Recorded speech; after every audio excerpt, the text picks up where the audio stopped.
तो इंटरनेट की बात करते हैं हम। इंटरनेट की शुरुआत कहाँ से हुई, वहां से शुरू लेके चलेंगे आज। सबसे पहले इंटरनेट का जिक्र कहाँ पे हो गया था? 1962 में, 1962 में आपको इंटरनेट के बारे में क्या बताया गया भाई? इंटरनेट नाम की कोई चीज होनी चाहिए, है ना। उसके बाद में नेक्स्ट 1969 क्या हुआ? वहां पे हमने कुछ शुरुआत करने की कोशिश की, और जो शुरुआत कोशिश की ARPANET से शुरुआत, उसका नाम दिया गया ARPANET। ARPANET की जो फुल फॉर्म एग्जाम में पूछी जाती है, advance research project agency network. याद रखना, बहुत इंपॉर्टेंट। क्लियर है भाई? उसके बाद में यदि आगे बढ़ते हैं तो जब इंटरनेट की यहां तक शुरुआत हो गई है, उसके बाद में सबसे पहले इंटरनेट कब शुरू किया गया? 90 ये तो किया गया था किसके लिए भाई? यूएस मिलिट्री के लिए। यूएस मिलिट्री के लिए, मतलब मिलिट्री के लिए शुरुआत हुई थी ये ARPANET के रूप में हुई थी। आगे 1983 में, शाबाश, 1983 में नॉर्मल यूजर के लिए भी इंटरनेट आपका शुरू हो गया था। ठीक है, अब उसके बाद आगे बढ़ते हैं। जब इंटरनेट के बारे में आगे बढ़ते जा रहे हैं तो सबसे पहले क्या आ गया?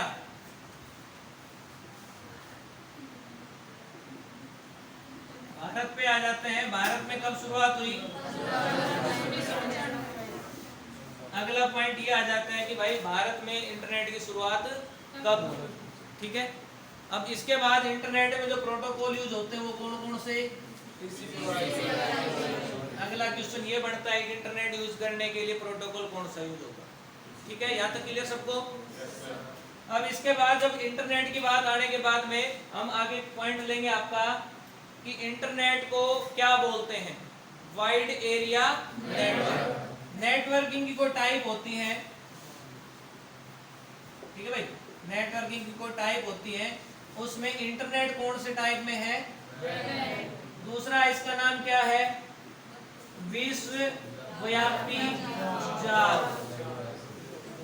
World wide web.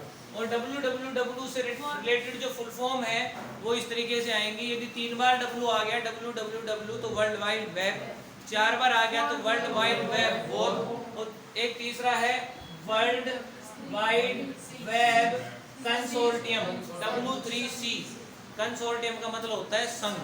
ठीक है, तो इंटरनेट से आपसे इतने से रिलेटेड पूछेगा, यदि इससे बाहर पूछेगा तो बाकी चीजें दूसरे कंटेंट में हम आपको दे देंगे। क्लियर है? यहाँ पे कोई दिक्कत किसी को इसमें कोई डाउट तो नहीं है?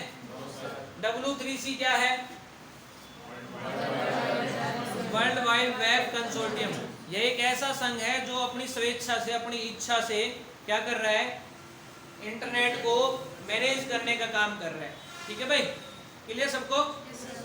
नेक्स्ट, अब जब नेटवर्किंग की बात आ रही है तो बगल में 2-4 क्वेश्चन और बढ़ते हैं नेटवर्क से रिलेटेड, उनको भी ले लेते हैं। www का आविष्कार किसने किया? Tim Berners Lee. और टिम बर्नर्स-ली ने क्या किया था? URL का आविष्कार किया था। URL क्या है भाई? Uniform resource locator. ठीक है भाई, URL कहाँ मिलता है? एड्रेस बार में। एड्रेस बार में। एड्रेस बार किसका भाई? ब्राउजर। ब्राउजर की बात आ रही है तो सबसे पहला ब्राउजर, आगे चल के उसका नाम क्या हुआ? Netscape navigator. याद रखोगे सभी? आज के दिन MS का ब्राउजर है माइक्रोसॉफ्ट एज। इससे पहले जो था वो था इंटरनेट एक्सप्लोरर। याद रखना ये। ठीक है भाई, इसके साथ एप्पल का जो ब्राउजर उसका नाम सफारी। क्लियर है? तो ये ब्राउजर का नाम भी अगर सभी देख लेना, बाकी जो नोट्स में दे रखे हैं उनको, उससे पता चल जाएगा आपको कि क्या है। सारे ब्राउजर्स के नाम पूछता है, बोलता है कि इनमें से कौन सा ब्राउजर है या कौन सा ब्राउजर नहीं है, या उनमें एक सर्च इंजन का नाम डाल देता है कि भाई ये सर्च इंजन है कि नहीं है, या जो भी आपसे पूछे, या तो तीनों ऑप्शन ऐसे होंगे, ब्राउजर होंगे तो उपरोक्त सभी, या तीनों में से कोई ऐसा होगा, एक सर्च इंजन होगा, तो आपको बता देना भाई ये सर्च इंजन है, ये इस टाइप की चीज नहीं होगी। अब बात कर रहे हैं नेटवर्क की। तो नेटवर्क में जब बात करते हैं तो क्या क्या नेटवर्किंग आएगी आपकी। सबसे पहले जो नेटवर्क है वो कौन सा है, personal area network. Personal area network, personal area network का कितना एरिया है, 1 स्क्वायर मीटर, एग्जाम में पूछा जाता है। नेक्स्ट है आपका LAN, local area network. Local area network में 3 प्रकार आपकी, एक रूम, एक बिल्डिंग और एक कैंपस। तो रूम वाले का कितना है,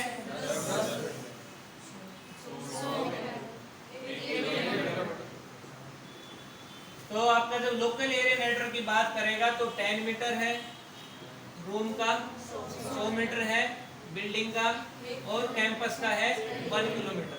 उसके बाद में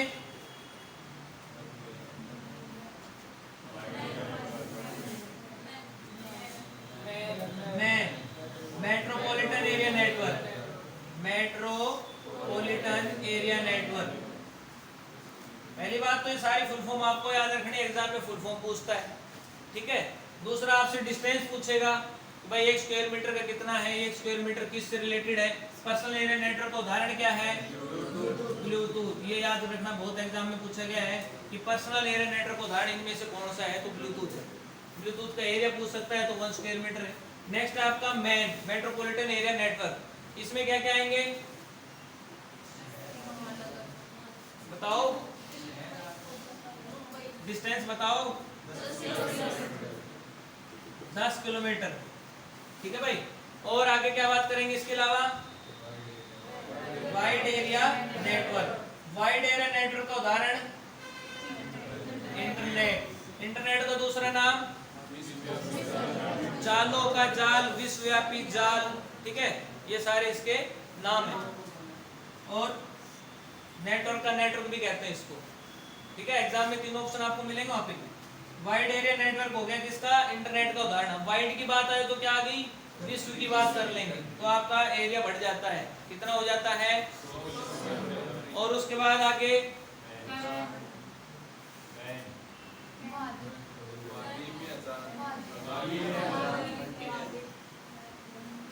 तो इसमें एरिया कितना आएगा,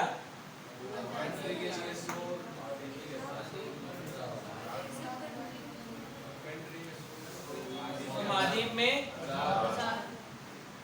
और जब पूरे अर्थ की बात करेंगे तो क्या आएगा, 1 लाख किलोमीटर डिस्टेंस, ठीक है। नेक्स्ट आपका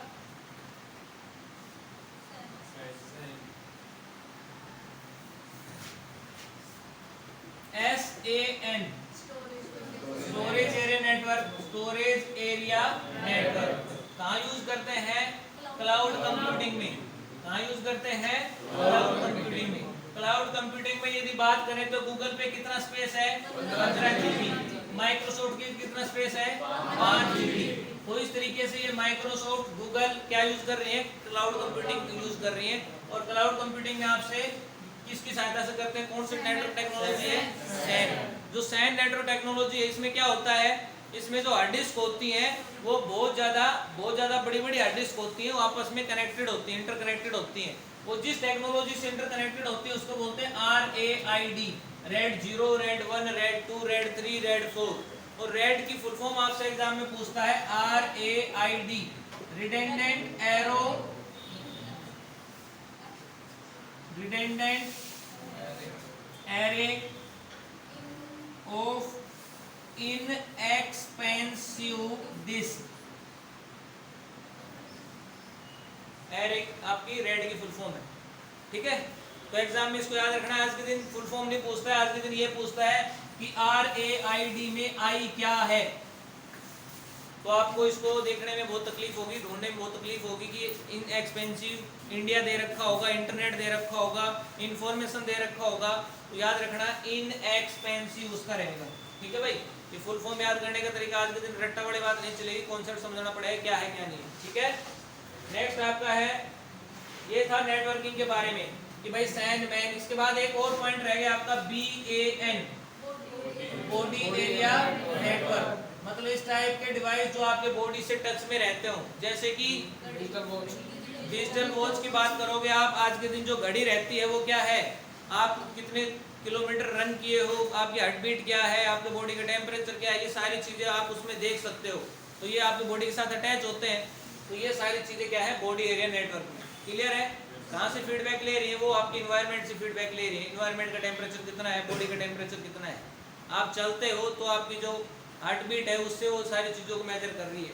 तो इतनी छोटी छोटी टेक्नोलॉजी आ गई है, वो सारी BAN में आएगी जो आपके बॉडी से अटैच में हो। क्लियर? तो जब नेटवर्क की बात आए तो सबसे पहले क्या बोलोगे आप, पैन, पर्सनल एरिया नेटवर्क का उदाहरण ब्लूटूथ 1 स्क्वायर मीटर एरिया। उसके बाद लैन, रूम, बिल्डिंग और कैंपस 10, 100 और 1 किलोमीटर। ठीक है? उसके बाद में वाइड एरिया नेटवर्क आ जाएगा, मैन आ जाएगा, और उसके बाद में आपका सैन आएगा, सैन के बाद में बैन आएगा। कुछ भी पूछेगा तो इससे बाहर नहीं आएगी, गारंटी। नेक्स्ट,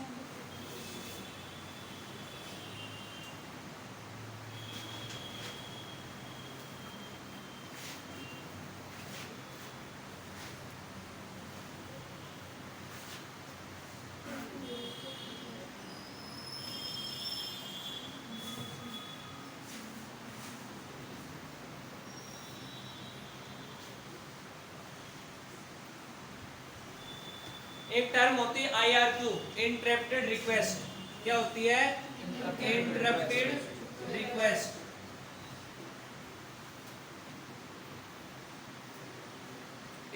आपके पास कंप्यूटर में कीबोर्ड है, माउस है और अलग अलग तरह के डिवाइस अटैच है। हमें किसकी कमांड कंप्यूटर को पहले लेनी है, उसके हिसाब से हम एक सीरीज होती है IRQ1, IRQ2, 3, 4, 5। जिसको भी IRQ1 रखेंगे, मान लो मैंने रख दिया यहाँ पे माउस को, दूसरे नंबर पे रख दिया मैंने कीबोर्ड को, तीसरे नंबर पे रख दिया मैंने माइक को, चौथे पे रख दिया मैंने स्पीकर को। ठीक है? समझने की कोशिश करना, छोटा सा लॉजिक है, कोई बड़ी बात नहीं है। क्या होता है, मान लो मैं कीबोर्ड से कोई क्लिक करता हूँ, माउस से करता हूँ, दोनों से एक साथ करता हूँ, एक साथ करता हूँ, तो कंप्यूटर कैसे समझेगा? कंप्यूटर के अंदर हमने IRQ, कंप्यूटर के अंदर हमने क्या कर रखा है, IRQ सेटअप कर रखी है। IRQ जिसकी प्रायोरिटी 1 दे रखी है, तो दोनों को एक साथ कमांड देंगे तो पहले वो माउस की कमांड को लेगा, क्योंकि IRQ1 माउस के साथ है। क्लियर है भाई? अब अगला पॉइंट लेते हैं, माइक। ठीक है? अब मैं माइक और कीबोर्ड दोनों को एक साथ कमांड देता हूं। भाई मैं माइक हाथ में मेरे, मैं बोलूंगा हेलो, और कीबोर्ड से मैं कोई भी की दबा दूंगा, तो दोनों काम करने के बाद में सबसे पहले किसको एक्सेप्ट करेगा? कीबोर्ड को, क्योंकि कीबोर्ड की प्रायोरिटी 2 है और माइक की क्या है, 3 है। इस तरीके से क्या होती है, इंटरप्टेड रिक्वेस्ट IRQ एक सेटअप होता है जिसकी सहायता से कंप्यूटर के विभिन्न डिवाइसेस को हम प्रायोरिटी दे के रखते हैं कि भाई कौन से डिवाइस की कमांड पहले एक्सेप्ट करनी है। क्लियर है? समझ में आया कुछ? अगला पॉइंट आपका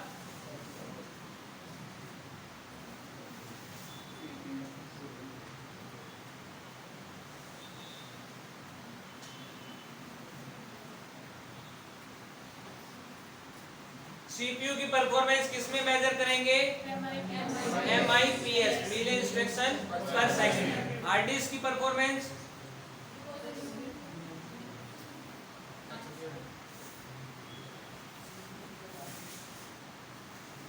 हार्ड डिस्क की स्पीड RPM, रिवॉल्यूशन पर मिनट। करवा रखा क्लास में, बताना चाहिए आप लोगों को।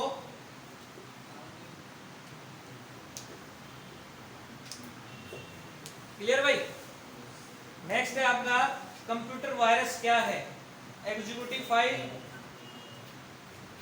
कंप्यूटर वायरस क्या है भाई? 2 TXT फाइल है। वायरस क्या है? 2 TXT फाइल। अगला ऑप्शन आपके पास आता है वायरस, इनमें से क्या है? प्रोग्राम है, एग्जीक्यूटिव फाइल है, और जनरेट सेल्फ कॉपी, अपनी कॉपी बना लेता है। तो क्या बता होगा माते?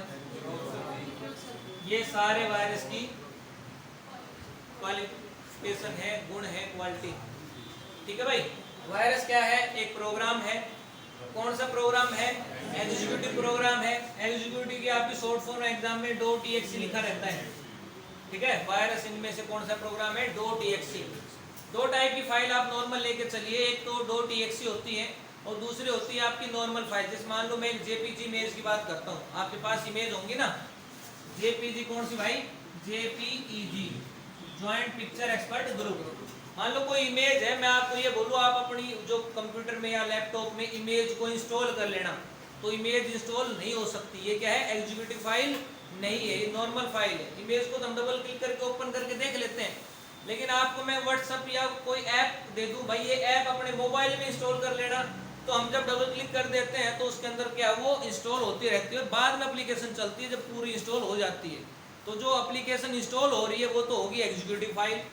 ठीक है भाई। और जो नॉर्मल इमेज खुल रही थी वो आपकी नॉर्मल फाइल हो गई है। तो वायरस एक नॉर्मल इमेज नहीं है, एक नॉर्मल फाइल नहीं है। वायरस क्या है? एग्जीक्यूटिव है, .exe फाइल है। क्लियर भाई? कोई दिक्कत किसी को? तो वायरस के बारे में यदि इतनी बात कर ले तो काफी है, और इसके बाद में टाइप्स ऑफ वायरस टॉपिक में करवाएंगे। नेक्स्ट है आपका पीडीएफ की फुल फॉर्म क्या है? Portable document format. इसके साथ साथ अगल बगल की फुल फॉर्म और ले लेते हैं पीडीएफ के साथ में। बाकी जो इमेज है JPG, JPEG, GIF, MPEG, PNG, ये फुल फॉर्म आपके एग्जाम में पूछी जाती है। जीआईएफ बताओ? Graphic interchange format. PNG portable network graphic, और JPG joint picture group. Clear भाई? यदि जेपीईजी आ जाए तो एक्सपर्ट, सेम में एक्सपर्ट डाल देना, ज्वाइंट पिक्चर एक्सपर्ट ग्रुप। तो इस तरह की आपके पास जेपीजी और ये दो चार इमेज जिनके बारे में आपसे पूछ लेता है कई बार एग्जाम में, तो ये याद रहनी चाहिए आपको। ठीक है। नेक्स्ट है आपका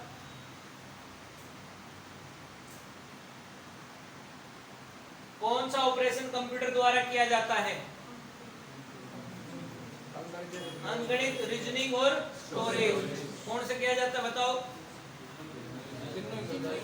तीनों करता है। क्या क्या करता है? अरिथमेटिक, रीजनिंग और स्टोरेज, तीनों ही काम करता है। जब कंप्यूटर की बात आ गई है तो इसके बारे में दो चार क्वेश्चन देख लेते हैं। ठीक है भाई। जब कंप्यूटर में अरिथमेटिक हो गया, रीजनिंग हो गया, स्टोरेज हो गया, तो हम आप बता सकते हो कंप्यूटर का आईक्यू लेवल क्या है? जीरो। कंप्यूटर का अपना कोई दिमाग नहीं होता, हम जैसा प्रोग्राम उसके अंदर इंस्टॉल करते हैं उसके हिसाब से काम करता है। ठीक है भाई। तो इस तरीके की बात है कि इसका क्या हो गया? आईक्यू क्या हो गया? आईक्यू लेवल क्या हो गया? जीरो हो गया। और कंप्यूटर के बारे में बात करते हैं भाई जनरेशन के बारे में, मैं हल्का रिवाइज करवा देता हूँ, इसको ज्यादा डीप में बताने की जरूरत नहीं है। फर्स्ट जनरेशन की बात करें तो 1942 में आई थी। सेकेंड जनरेशन की बात करें तो 1955 में, थर्ड जनरेशन की 64, फोर्थ 75 में, 75 में और 89 से लेके अब तक। पहली जनरेशन में जो आपके पास में एज ए प्रोसेसर यूज किया गया उसका क्या नाम था? Vacuum tube technology. Vacuum tube technology. और यदि आपसे पूछे इनमें से कौन सा कंप्यूटर का उदाहरण किसके लिए है, तो आप बताओगे फर्स्ट जनरेशन का उदाहरण क्या बताओगे? यूनिवैक, एसडेक और इनायक, एनिएक भी बोलते हैं प्रोनाउंस करते समय, है ना। तो ये जो एनिएक बोल दिया या ESDS या यूनिवैक, इसमें एक चीज याद रखना है, लास्ट का एसी पकड़ लेना। वैक्यूम ट्यूब टेक्नोलॉजी का VAC से लिया गया है, जिसके पीछे एसी आ गया, फर्स्ट आपका किसका हो गया है? फर्स्ट जनरेशन का हो गया है, याद रह जाएगा। अब इसके बाद में आपसे पूछेगा पहला डिजिटल कंप्यूटर का नाम? इनायक। पहला यूनिवर्सल कंप्यूटर का नाम? यूनिवैक। याद रखना, बहुत इंपॉर्टेंट है, हर एक एग्जाम में पूछे गए। इसके बाद आपसे पूछेगा मेमोरी के रूप में सबसे पहली जनरेशन में क्या यूज किया गया? Punch card. ठीक है। तो ये पहली जनरेशन के बारे में इंफॉर्मेशन थी। दूसरी जनरेशन के बारे में बात करते हैं तो क्या था? 1955 में शुरू होती है, ट्रांजिस्टर की इसमें शुरुआत हुई। और मैग्नेटिक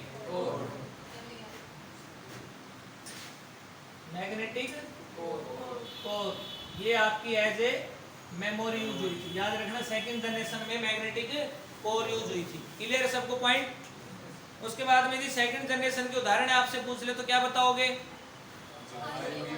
IBM 1401, 1600, ये सारे आपके क्या है सेकंड जनरेशन के उदाहरण है। IBM की फुल फॉर्म पूछेगा इंटरनेशनल बिजनेस मशीन, ये कंपनी है। ठीक है भाई। अगला तीसरा पॉइंट आता है भाई थर्ड जनरेशन। थर्ड जनरेशन कब से शुरू हुई? 1964 से शुरू होती है। अब उसमें आईसी का आविष्कार आईसी का आविष्कार किसने किया? JS गिल्डिंग। कौन सी generation? Third generation. Third generation में जो आईसी यूज हुई उसका प्रकार कौन सा था? SSI small scale integration. दूसरा MSI। ये दोनों किस में यूज होने लगी थी भाई? थर्ड जनरेशन में यूज होने लगी थी। इनकी फुल फॉर्म पूछेगा small scale integration, medium scale integration. ये आपको याद रखना है। थर्ड जनरेशन में शुरुआत इनकी हो गई थी। अब मेमोरी इसमें कौन सी थी फिर? Magnetic disk. तो मैग्नेटिक डिस्क इसमें आपको यूज होने लगी, मैग्नेटिक डिस्क, जो कि आज के दिन तक यूज हो रही है। इसके बाद लैंग्वेज की बात करते हैं तो कौन सी भाषा यूज होने लग गई? हाई लेवल लैंग्वेज की शुरुआत थर्ड जनरेशन में हो गई। क्लियर है भाई? हाई के बाद में वो वहां से लेकर यहाँ तक चली आ रही है। थर्ड फोर्थ फिफ्थ में अलग से लैंग्वेज याद करने की जरूरत नहीं है, कोई दिक्कत नहीं आएगी। अब अगला आता है फोर्थ जनरेशन। फोर्थ जनरेशन की बात करते हैं तो कहाँ पे आ गए हम भाई? 75 पे। 75 में बताओ माइक्रो प्रोसेसर की शुरुआत किस जनरेशन में हुई? पहला इंपॉर्टेंट क्वेश्चन है, बहुत बार पूछा गया है। तो क्या बताओगे? फोर्थ जनरेशन में। किसमें भाई? फोर्थ जनरेशन में। फोर्थ जनरेशन की शुरुआत 1975। माइक्रो प्रोसेसर सबसे ज्यादा इंपॉर्टेंट, बहुत बार पूछा गया। ठीक है। अब इसमें जो आईसी थी आपकी, आईसी कहां से शुरू हुई थी? थर्ड से हुई थी। थर्ड में JS किल्वी ने कर दी थी शुरुआत। उसके बाद में उसके एडवांस वर्जन आने शुरू हो गए थे। थर्ड में हमने SSI और MSI के बारे में पढ़ा। इसमें हम किसको पढ़ेंगे भाई? VLSI और LSI। VLSI और LSI, लार्ज स्केल इंटीग्रेशन और very large scale integration. Next आपका क्या आएगा भाई? इसमें इसके अंदर मेमोरी कौन सी है? वही है जो डिस्क थी, वही कंटिन्यू चल रही है। इसमें दोबारा याद करने की आपको कोई जरूरत नहीं है। चौथी जनरेशन में जो सबसे ज्यादा इंपॉर्टेंट है वो आपका क्या है? Micro processor. ठीक है भाई। इसके बाद आपसे उदाहरण पूछेगा भाई इनमें से कौन सा कंप्यूटर चौथी जनरेशन का उदाहरण है? तो आप क्या बताओगे? आज के दिन आपको जो कंपनी याद आ जाए, HP, लिनोवो, डेल, ये सारे क्या हैं? चौथी जनरेशन के कंप्यूटर के उदाहरण। ठीक है भाई। इनका नाम आएगा साथ में, HP फलाना, डेल फलाना, अलग अलग मॉडल के हिसाब से। क्लियर है? कोई दिक्कत इसमें? नेक्स्ट है आपका 1989। 1989 से अब तक मतलब चल रही है कौन सी जनरेशन? Fifth generation. यानी कि आज के दिन कौन सी जनरेशन चल रही है? ये याद रखना, एग्जाम में बहुत बार पूछा गया है कि अभी कौन सी जनरेशन चल रही है?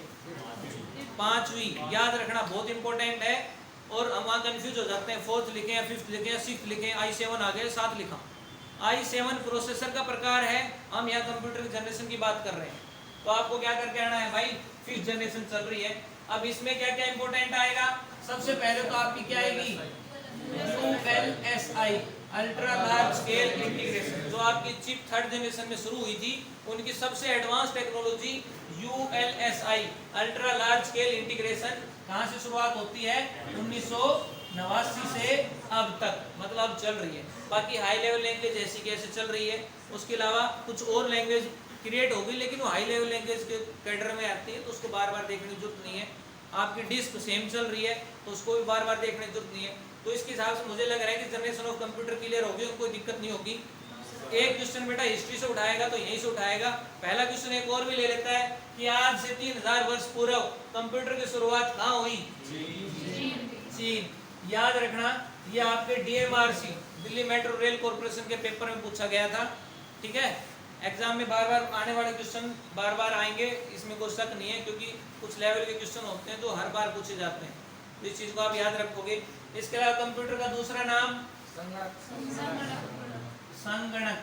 ठीक है, और अभी HSSC में पूछा गया था कंप्यूट का क्या मीनिंग है, तो कैलकुलेट, ये आपके ऑप्शन में था। यहाँ से भी R हटा दिया और यहाँ से भी R हटा दिया।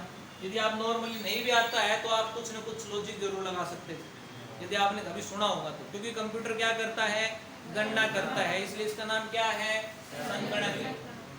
ठीक है, कोई दिक्कत? नेक्स्ट,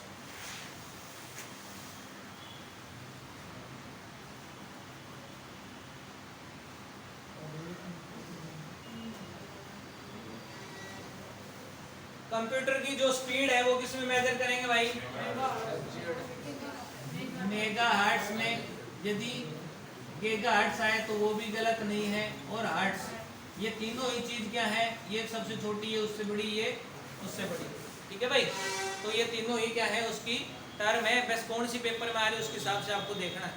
जैसे हम करते हैं ना भाई, कोई भी चीज तोलने की, मापने की जो इकाई होती है, तो छोटी इकाई पूछ सकता है, बड़ी पूछ सकता है, तो उसके अकॉर्डिंग है, ज़्यादा सोचने की जरूरत नहीं है।